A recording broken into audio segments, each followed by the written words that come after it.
A estudiar el libro de los Romanos. Y el libro de los Romanos es la constitución del cristiano. Todo cristiano que no ha leído el libro de los Romanos es un cristiano sin nacionalidad. Imagínense usted que no sepa el himno nacional de su país.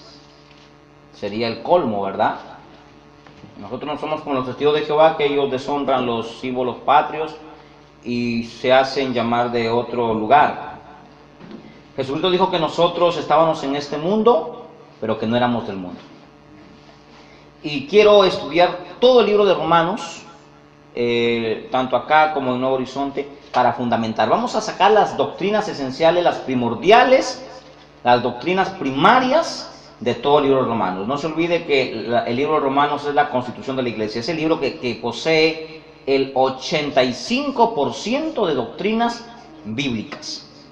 Es un libro exquisito donde el cristiano relaciona su vida tanto personal como la vida que Israel, el pueblo de Israel en los días de hoy, tiene acerca de las cosas de Dios, y la iglesia también con ella misma. Vamos a abrir el libro de los Romanos. Ya he orado en la mañana por este libro para que Dios me dirija. Y pedimos la dirección del Espíritu Santo. Romanos 1. ¿Están ahí en Romanos 1? Hasta donde nos dé el tiempo. Pablo, coma. Qué interesante. Qué interesante la gramática. Pablo. ¿Quién era Pablo? ¿Quién era Pablo? Pablo significa pequeño. No se olvide de eso.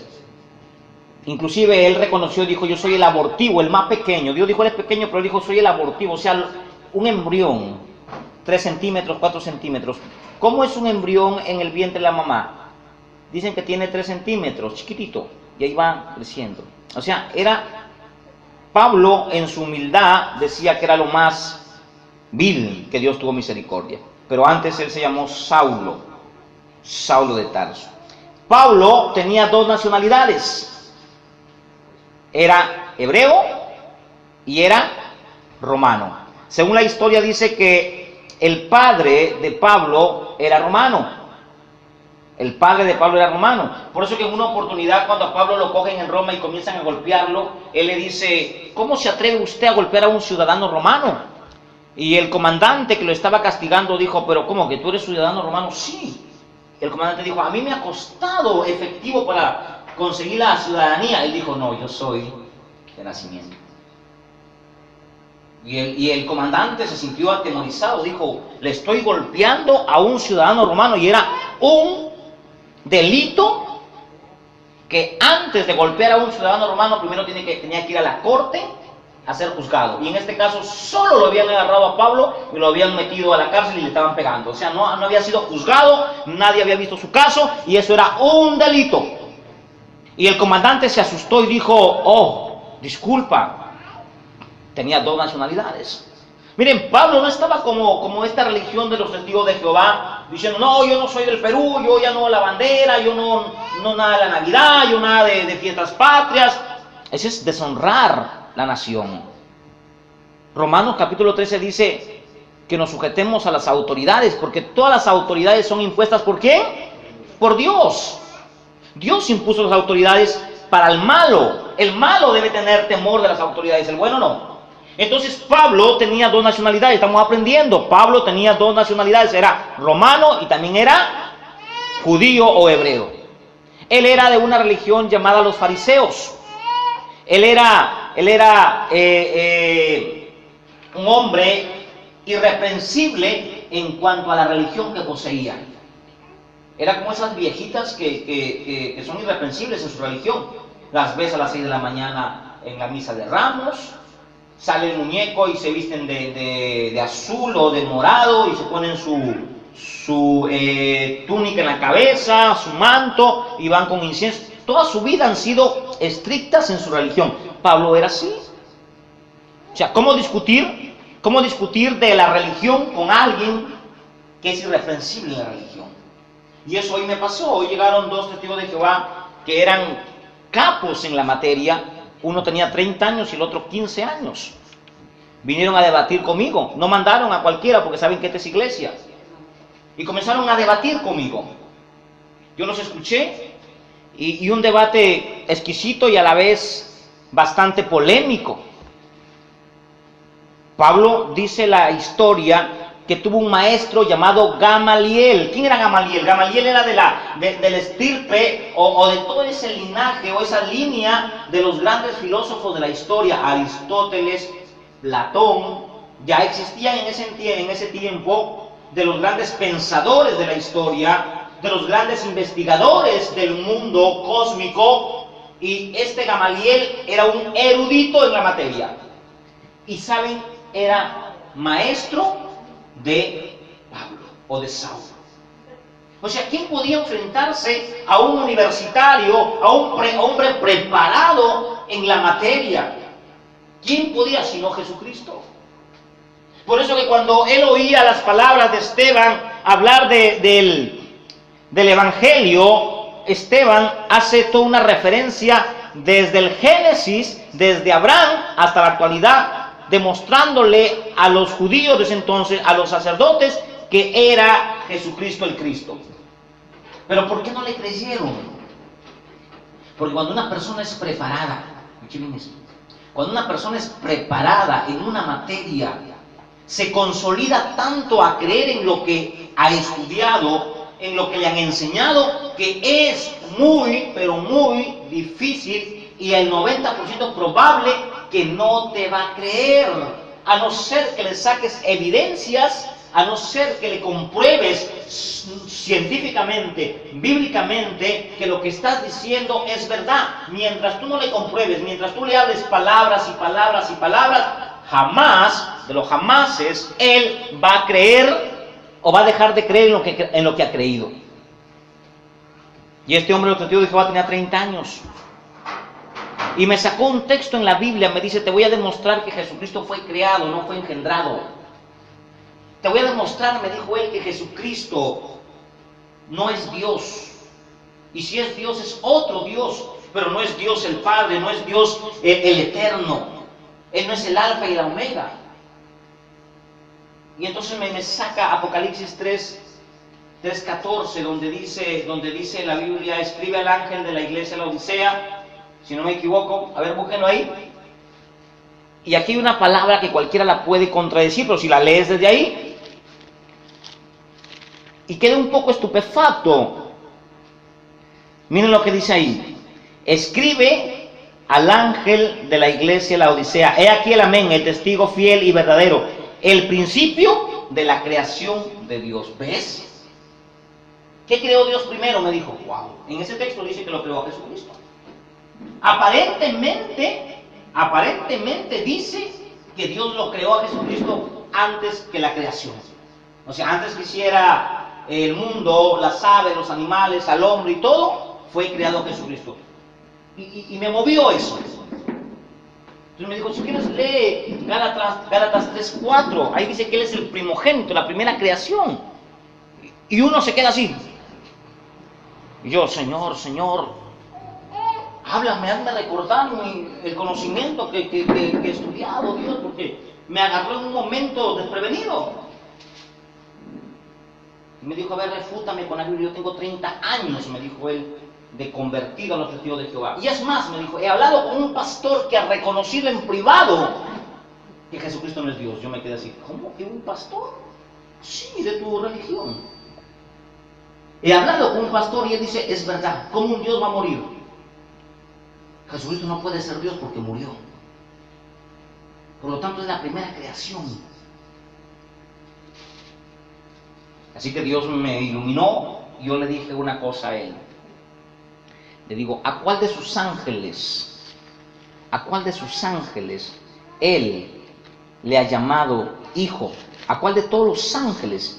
Si dice la Biblia que halló necedad en sus ángeles. Le digo, abre la Biblia en primera de Hebreos 1:5, 3:4. Hebreos 1:5 dice, ¿por qué? ¿A cuál de los ángeles dijo Dios jamás, mi hijo eres tú, yo te he engendrado hoy? Se hizo loco. A ver, lee. Aquí dice que lo creó.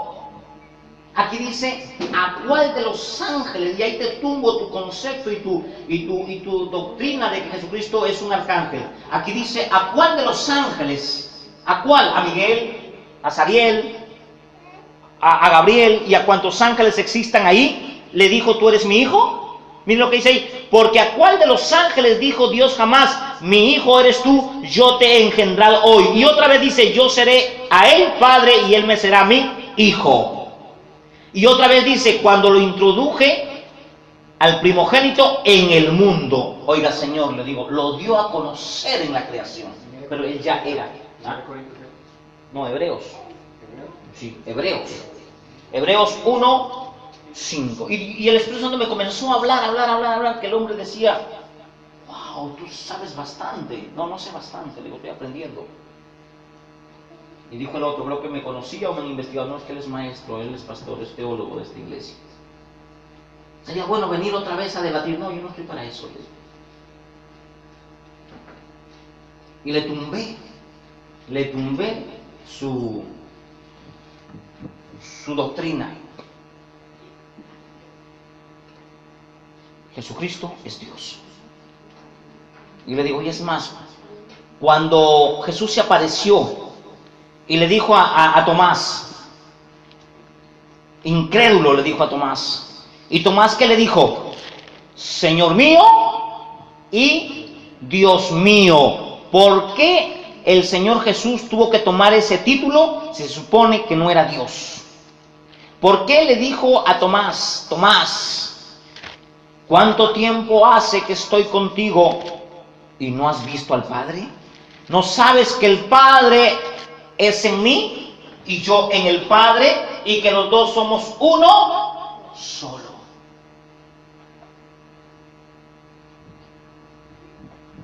Y así le saqué un montón de versículos. Le digo, si tú coges un texto, haces un pretexto y haces un error.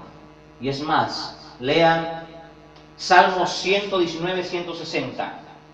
Porque la suma de tus palabras es la verdad. No es una sola palabra, la suma.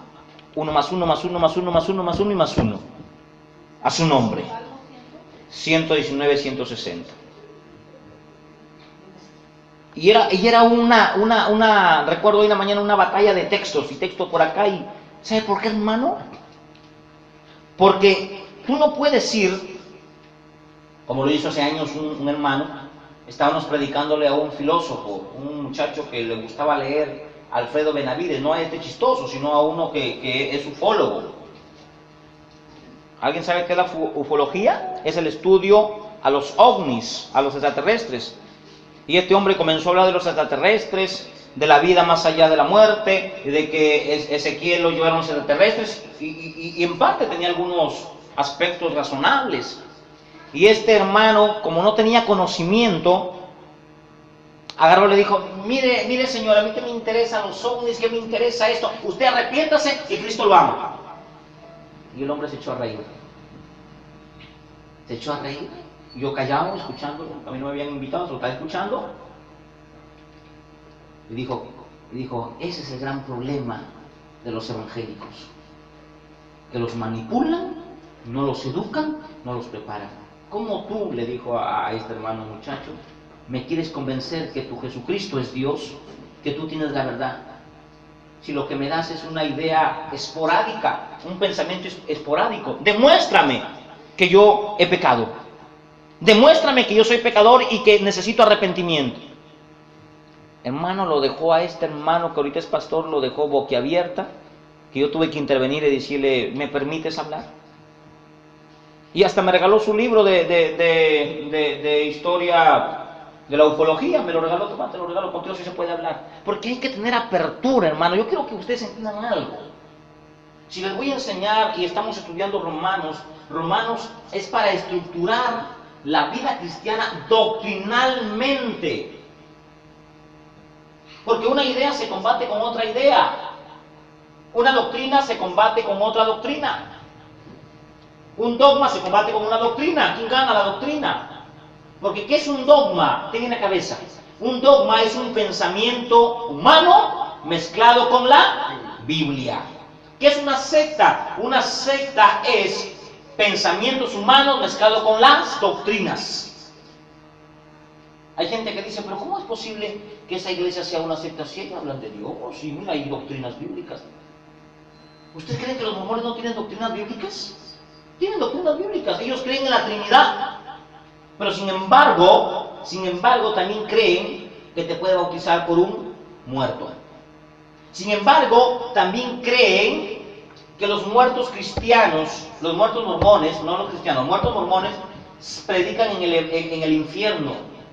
Dios los manda al infierno a predicar a los muertos que no conocieron a Cristo, y es necesario que se bautice uno por un muerto. Pero hablan de la Trinidad, ellos creen en Jesucristo. Entonces cualquiera dirá, pero ¿cómo es posible? ¿Cómo van a ser falsos si te hablan del Padre, del Hijo y del Espíritu Santo? ¿Toman Santa Cena? Sí, es una doctrina bíblica, sí, toman Santa Cena. Pero también toman cerveza en sus fiestas. Yo recuerdo que hace muchos años, mi hermano que es mormón me invitó a una fiesta de Año Nuevo. Me dice, vamos a la iglesia. Y yo dije, bueno, va a haber danza, seguro, va a estar bonito. Y pasó el hermano misionero con los directivos y a cada uno una cerveza. Y pusieron a Tony Rosado. Y yo dije, ¿dónde estoy? ¿En un baile? Pero no lo hacen en su salón. Como esas iglesias son grandes y hay altos cuartos, ellos tienen un salón de recepción aparte, no en su salón donde hacen los cultos. Por eso que supuestamente no se contaminan. A su nombre. Gloria a Dios. Cualquiera que no tiene formación, dice, no están bien. Se hablan de Dios. ¿El diablo también habla de Dios? También habla de Dios el diablo. Y habla con Dios. Por eso que Pablo poseía ese grado de conocimiento intelectual, religioso, como fariseo, y conocía mucho de la vida. No era un cualquiera, hermano. Pablo no era un tipo que por ahí llegó y se hizo y empezó a predicar. Por eso que Dios escogió a Pablo, no a Pedro, para ir ante los reyes. ¿Pero por qué escogió a Pablo para ir ante los reyes? ¿Por qué no le escogió a Pedro? Porque Dios siempre te va a usar conforme a tu capacidad. Escuche bien esto, hermano. Si te preparas más te usa. Si te preparas poco te usa. Porque Dios va a usar lo que tienes en tu mente, en tu cerebro. Dios va a usar todo el conocimiento que tú has adquirido. Si no tienes conocimiento, vas a ser avergonzado. ¿Cómo va a predicarle un cristiano que ni siquiera sabe dónde queda Juan 3:16 a un gerente? A un gerente que estudió psicología, que le enseñaron números, filosofía, religión. Un gerente que es una persona preparada, por eso está en ese cargo, y de pronto va a llegar alguien y le dice, oiga señor, arrepiéntase, Cristo le ama. Demuéstrale que Cristo le ama. Tienen que ser personas preparadas. Por eso la doctrina de Cristo nos enseña a la formación estructural y doctrinal de la vida de un cristiano para poder enseñar a la gente.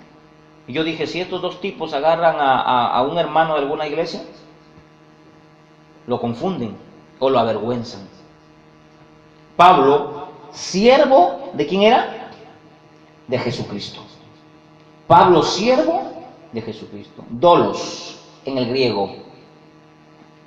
La palabra siervo es esclavo. Y el esclavo ya no tiene derechos. Desde el momento en que Pablo acepta el llamado de Dios, desde ese momento, sus derechos, sus obligaciones, sus necesidades y todo lo que él era, quedaban a la mano o a merced de Dios. En otras palabras, a partir de la conversión de Pablo, la vida de Pablo ya no dependía de él, sino dependía de ¿quién? De Dios. Dependía de Dios. Y él se hacía llamar siervo de Jesucristo. ¿Qué significa la palabra Jesucristo? ¿Jesucristo será un nombre o es un título?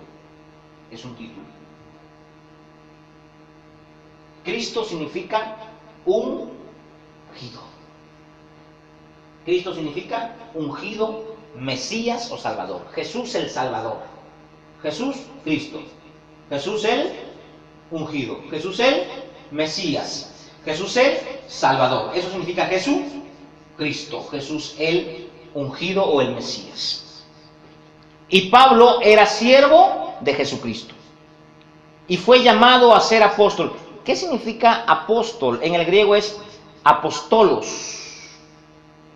que tiene dos definiciones: embajador y el mandadero. ¿Ya? Embajador y el que lleva la correspondencia. El apóstol o los apóstoles tenían esas dos definiciones. Llevaban la correspondencia de Dios, o sea, el mensaje de Dios. Y también eran embajadores, o sea, representantes de Dios. Tenían dos definiciones y esas dos definiciones fueron aplicadas. Pero en el tiempo antiguo, los ejércitos era el trabajo más remunerado, más pagado y que tenía mayor prestigio. Ser del ejército romano era como decir: yo soy trabajador o empleado de la realeza. Era tener una jerarquía mayor. Pero para ser parte del ejército romano, porque esta palabra fue escrita por Aristóteles. Aristóteles fue quien inventó la palabra apostelos, que significa el cartero, el enviado. Y este apostelos era un requisito para todo soldado. Entonces, yo quería ser soldado del ejército romano. Me decía el general: ¿tú quieres ser soldado de acá? Y digo: sí, muy bien. Vas a llevar esta correspondencia, esta carta al general que se encuentra en tal lugar, y le vas a entregar esa carta, y una vez que le entregas me trae la respuesta acá. Esa era la prueba de fe o la prueba de fuego. ¿Qué hacía el postulante a ser soldado raso? Agarraba esa carta y se iba. Y lo mandaban en medio de las batallas. Él tenía que pasar en medio de las batallas. Si es que él regresaba, significaba que había logrado la meta. Pero había muchos que, llevando el mensaje, tenían que cruzarse con pequeñas batallas, con pequeños obstáculos, con ríos, con quebradas, con huecos, con animales salvajes, y en muchas oportunidades eran devorados, eran muertos y no podían llevar el mensaje hasta la persona o el destinatario. Y cuando no regresaban, porque se les daba un tiempo, le dice: acá estás en una semana, en 20 días. Y si en esos 20 días no llegaba este apostelos o este postulante que quería ser parte del ejército, significaba que en 20 días ya había sido devorado, había sido muerto, lo habían matado, por lo tanto quedó descartado. Y el Señor usó esa palabra, apostelos, que significa el mensajero, el que lleva, el cartero, el que entrega el mensaje. Por eso que el apóstol llegó a decir un día: nosotros estamos propensos a la muerte. Llevamos el mensaje de Dios y también llevamos las marcas del Señor Jesucristo por todos lados. Muchas veces hemos sido maltratados, muchas veces hemos sido heridos, destruidos, y que él comienza a narrar en Corinto todo lo que le puede pasar a un apostelos. Pero también en una parte él dice: yo soy embajador de los cielos. O sea, represento a Jesucristo donde yo voy. Es ser un apóstol. Por eso que hoy día ya no hay apóstoles. Ya el ministerio apostólico ya cesó. ¿Por qué ya cesó el ministerio apostólico, hermano? Porque la Biblia está cerrada. ¿Por qué? Porque los apóstoles tenían un propósito de existir aquí en la tierra. Era traer doctrinas. O sea, el llamado de un apóstol no era simplemente para predicar. Por eso encontramos a un hombre en Hechos 8 que estuvo cuando Jesucristo estaba en la tierra, vio los milagros, era un seguidor de Jesús, pero él no fue nombrado apóstol. Él es Felipe. Él era un evangelista. Él no era un apóstol. Él no estaba enviado como un apostelos. Porque si es que Jesús hubiera querido tener más apóstoles, pues hubiera tenido a los 120 que se hubieran reunido en el aposento alto, porque hubieron 120 personas. Y sin embargo, solamente escogió ¿a cuántos? A 12. Y uno que se le perdió. Qué interesante, ¿verdad? Pero ¿de dónde sale ese mover apostólico? de hoy en día. Ah, yo soy el apóstol. Soy el apóstol, saqueo iglesias. O te quito la platita. O sea, empezamos de esa manera este nuevo mover que yo le llamo el neoapostólico, el movimiento neoapostólico, o sea, un movimiento reciente, un movimiento que ha empezado a salir en el año 1900. En el siglo XIX y el siglo XX y el siglo XXI son 3 años que están marcando la diferencia entre los 18 siglos de antaño, donde la gente peleaba, donde la gente se entregaba, como dice Judas, pelea ardientemente por la fe que te ha sido encomendada. Judas, abran Judas. Miren este llamado a la batalla, este llamado a la discrepancia, que muchos no aceptan, dicen, no, nosotros no discrepamos, no, yo sí discrepo. Judas 3, 1-3. Sí, un libro antes de Apocalipsis. Amados, por la gracia o por la gran solicitud que tenía, por el apuro, por el apremio de escribiros acerca de vuestra común salvación, me ha sido necesario escribirles y exhortarles que peleéis, que contendáis ardientemente por la fe. Aquí la palabra fe significa doctrina, enseñanza, significa principio, significa parámetro, significa evangelio. En los 18 años anteriores, o los 18, siglos anteriores, la gente daba su vida por una doctrina. La gente prefería ser comida por los leones, la gente prefería ser maltratada, pisoteada, la gente prefería ser burlada, engañada, pegada, maltratada, por defender una doctrina. Pero hoy en día somos cobardes. Hoy en día no sacamos la cara por las doctrinas bíblicas. Hoy en día nos justificamos y decimos, no, es que la ética. Hoy en día vemos el pecado, vemos a un hermano que está corriendo mal, a un hermano o a una iglesia que está engañando a la gente o está engañada, y viene un hermano a tu casa y te dice, es que nosotros creemos en esto, nosotros creemos en el pacto. Y tú te quedas callado, bueno, allá ustedes. Cobarde. Cobarde eres. Es que la iglesia no es una iglesia contenciosa. Sí, no puedes contender por cualquier cosa. Que venga algún hermano y te diga, hermano, ¿ustedes creen en la Navidad? Nosotros no creemos. Pues esas cosas no puedes contender, pues, porque es una doctrina. Hermano, ¿ustedes comen carne? Nosotros no comemos carne. Tampoco puedes estar peleando si comes carne o no comes carne. Hermano, ¿ustedes usan corbata o usan politos? Esas cosas no tienen que ver nada con la doctrina de Cristo. Por eso yo no me puedo estar peleando, discutiendo si me gusta el fútbol o no me gusta el fútbol, si me gusta la adoración o el culto. O sea, son cosas que no tienen que ver nada en cuanto a las doctrinas, o que no desdeñan las doctrinas de Cristo. Pero cuando alguien venga y me diga, hermano, usted tiene que hacer un pacto, o hermano, usted tiene que anotar sus pecados y escribirlos en una tablita, o hermano, usted tiene que irse a un cerro ahí a orar, vamos al monte a orar, vamos a la nariz del diablo a hacer una vigilia ahí, porque ahí se siente la presencia de Dios. O vamos a descentralizar el ayuno. Ya mucho el ayuno en la iglesia, puertas cerradas. Hay que hacerlo en un parque. Hay que hacerlo en una chacra, en el campo. O sea, eso no se puede permitir. Porque ya la Biblia establece los parámetros y la palabra de Dios no puede ser mellada, no puede ser disminuida y no puede ser aumentada. Cuando eso pasa y en tu cara lo están haciendo, usted tiene que intervenir. ¡Ah, qué legalista es usted! No es legalista, usted es estricto en cuanto a las medidas que la Biblia enseña. Pero cuando usted se calla y dice, ay no, amigo, amiga, bueno, ya en tu iglesia, bueno, sí, cobarde.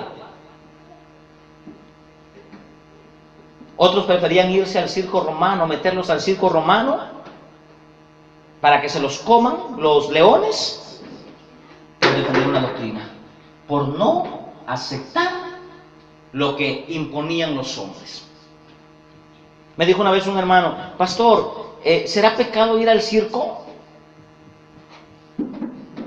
Es que me han dado unas entradas para el circo de King Kong. Vas a ver King Kong ahí, Godzilla. ¿Sabe quién inventó el circo? Los romanos. ¿Y para qué usaban el circo? Para entretenerse. ¿Y con quién se entretenían? Con nuestros hermanos. Y el circo de hoy es una simulación. Porque si hubiera leyes de que los cristianos son lo peor, porque en esos cirquitos donde sale King Kong, saldría un león o un cristiano comiéndose. Y sin embargo el hermanito va al circo y se sienta ahí, ja, ja, ja, ja, ja.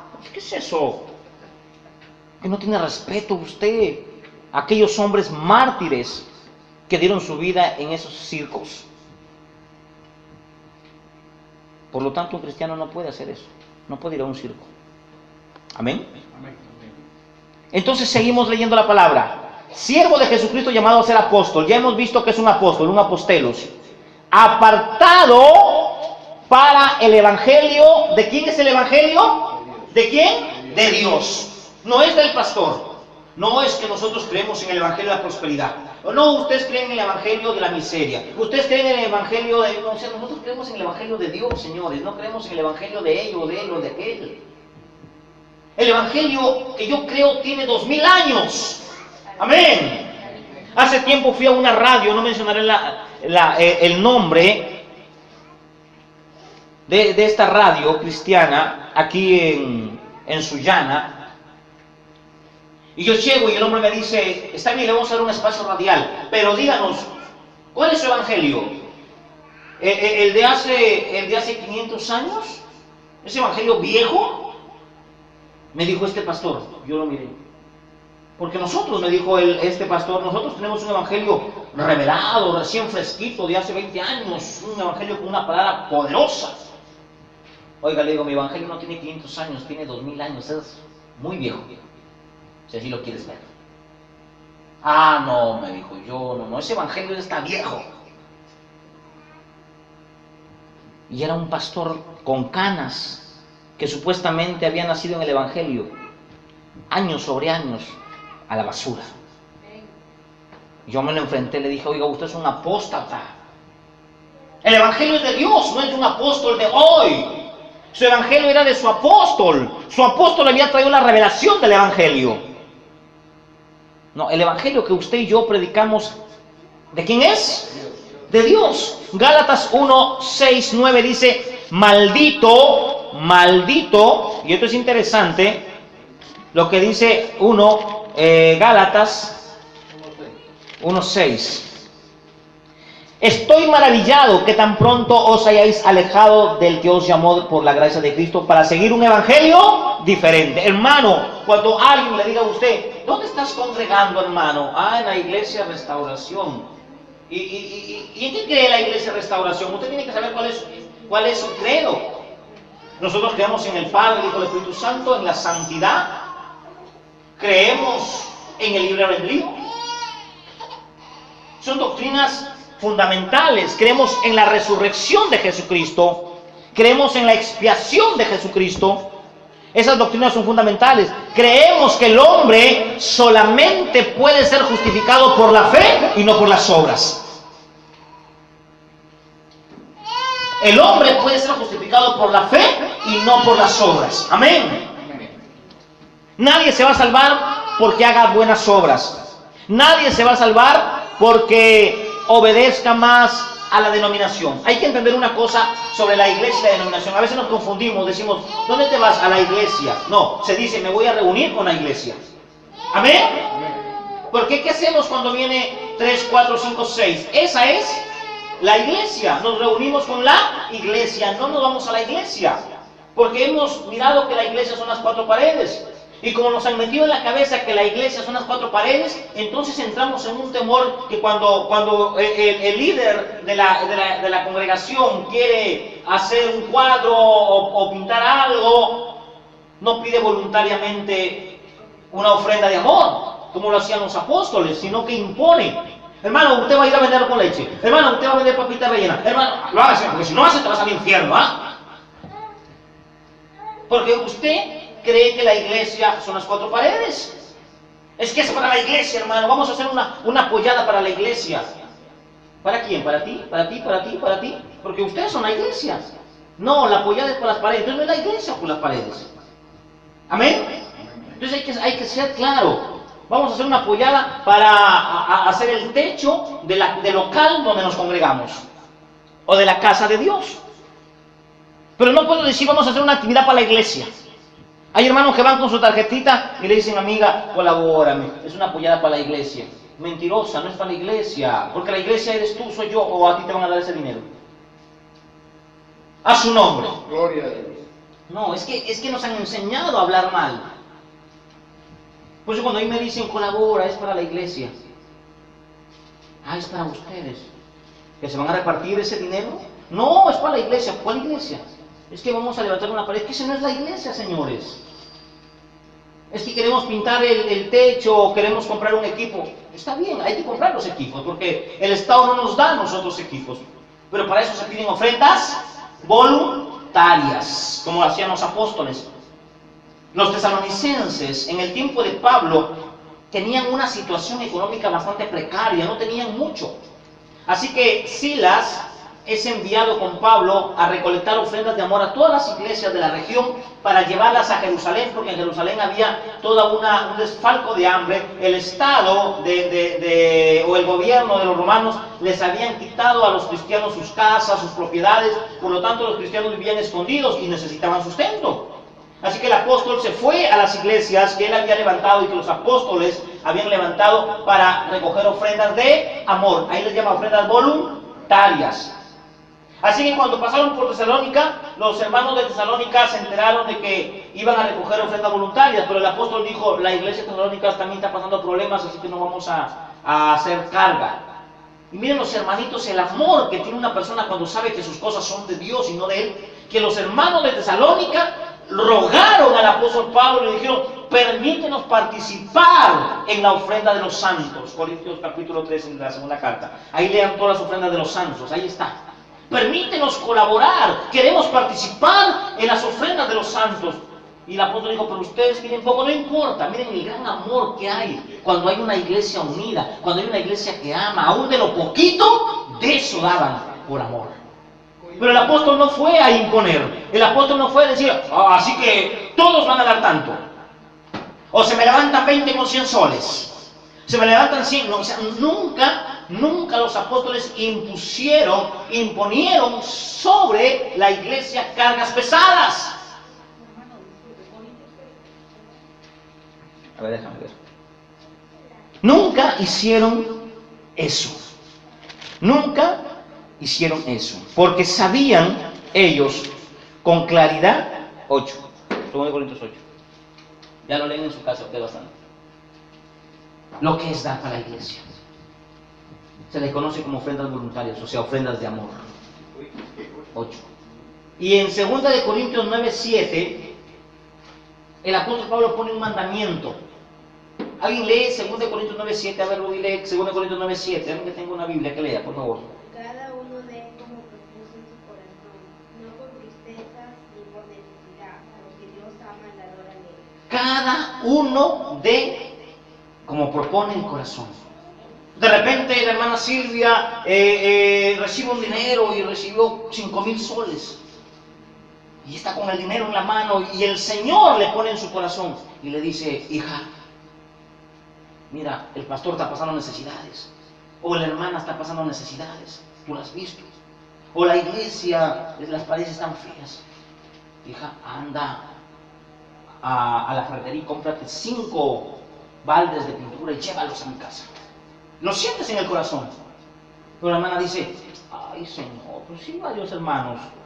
Si los hermanos ven que está mal la iglesia, ¿por qué no se reúnen? Mejor voy a proponerle a los hermanos para reunirnos y comprar esas 5 latas entre todos. Ah, la gloria. Porque Dios te lo puso ahí, ¿cierto? Y lo tenías. Pero el egoísmo dice, no, mejor una que del hermano Eli, una que del hermano Elber, y yo doy una. Pero Dios no te puso eso en el corazón. Dios no te lo puso. ¿A quién le estás mintiendo? A Dios. Por eso tenemos en Hechos 5 el caso de Ananías y Zafira. que Dios les puso en el corazón dar cierta cantidad por la necesidad que estaban pasando, pero ellos sustrajeron de eso. O de repente Elber se ganó 20,000 soles y Dios le pone en el corazón, agarra 5,000 soles y llévalos a la iglesia, que el pastor sabrá qué va a hacer con esa ofrenda. Ay, pero 5,000, Señor, no, ¿cómo 5,000? El pastor está joven, yo estoy viejo, que voy a trabajar el pastor. Voy a dar 2,000 soles, así que viene él bien contento, pastor, acá hay una ofrenda de 2,000 soles. ¿A quién estás mintiendo? A Dios. Por eso dice, cada uno dé como propone su corazón, no por tristeza, no con tristeza ni por necesidad. Esa palabra necesidad en el original es obligación. O sea, no por obligación. Otra vez a la iglesia. Dame 20 centavos para llevar el culto, que da vergüenza, que pasan con la bolsita y uno no da. ¿Qué es eso? No, había un hermano que después lo testificó, que él decía, agarraba un sol y lo sencillaba. Ahí eran los 4 cultos, 20 céntimos por culto. Él pensaba que estaba cumpliendo con Dios. No, él lo estaba haciendo por obligación, para que nadie le diga nada, para que cuando pase la bolsita por su lado, diga, bueno, el hermano se ofrenda. Como es secreto, nadie se da cuenta. Comenzó a empobrecerse, y me dijo un día, ¿qué me está pasando? ¿Qué está pasando si yo estoy bien con mi familia, con todos, y sin embargo, mira, todo me está faltando mal? Le dije, ¿cómo le das al Señor? Y ahí testificó que él sencillaba un sol para la semana. O sea, 4 soles estaban sus ofrendas al mes. Y ganaba bien. Eso es egoísmo. La viuda dio todo lo que tenía. O sea, de lo que ella iba a comprar, de eso dio. Por eso dice la Biblia aquí, apartados para el Evangelio de Dios. Es diferente. Es muy diferente el Evangelio de Dios. No es impositivo. Es voluntario. A su nombre. Que Él había prometido antes por sus profetas en las santas escrituras. Miren, ¿quién era un profeta? ¿Qué era un profeta? Efesios 4:21. ¿Quién era un profeta? O 2:21, si no me equivoco. ¿Quién era un profeta? En el tiempo antiguo habían 3 tipos de personas en los cuales Dios hablaba y confiaba: profetas, reyes y sacerdotes. Los profetas se encargaban de traer, 2:20, se encargaban de traer la palabra de Dios. Tener un profeta no es augurar hoy en día el futuro. Pero los profetas de hoy, los profetas, los neoapostólicos y proféticos, ellos traen palabras, ¿de dónde las traerán? Y comienzan a engañar a la gente. La pregunta es, ¿existirán hoy día profetas? No existen. ¿Pero existe el don de profecía? Sí existe. ¿Cuál es la diferencia entre el don de profecía y el profeta? Que el profeta era un ministerio, el don de profecía es un regalo, no es un ministerio. En cambio, el pastoreo o el pastor sí es un ministerio. ¿Qué es un ministerio? Es una oficina, es un equipo, es una intendencia.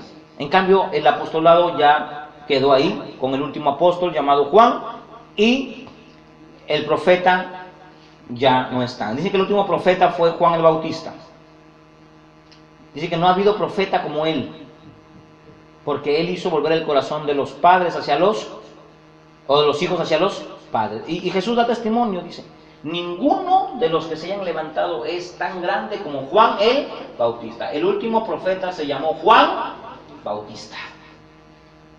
Juan el Bautista. De ahí ya no hay más profetas. Y si ustedes comienzan a ver qué hizo Juan, predicó. ¿Ven cómo más énfasis tiene la palabra que los milagros? Y si ustedes ven a los profetas antiguos, eran milagros y eran palabra. Pero Juan no hizo ni un milagro. Pero el milagro más grande es la salvación. Preparó el camino del Mesías. Por eso dice aquí en Romanos que fue prometido antes por sus profetas en las santas escrituras. Nosotros creemos en las santas escrituras. En las santas escrituras creemos. ¿Cuántos libros tiene la Biblia? ¿Cuántos del Nuevo y cuántos del Antiguo? Rubí, ¿cuántos tiene el Antiguo? 39. ¿Cuántos tiene el nuevo, hermana Silvia? ¿Ah? 27. Total 66 libros tiene la Biblia. ¿En cuántos libros creemos? 66 libros. Tenga mucho cuidado porque hay una doctrina que dice que el Antiguo Testamento ya no vale. Que el Antiguo Testamento es historia nomás.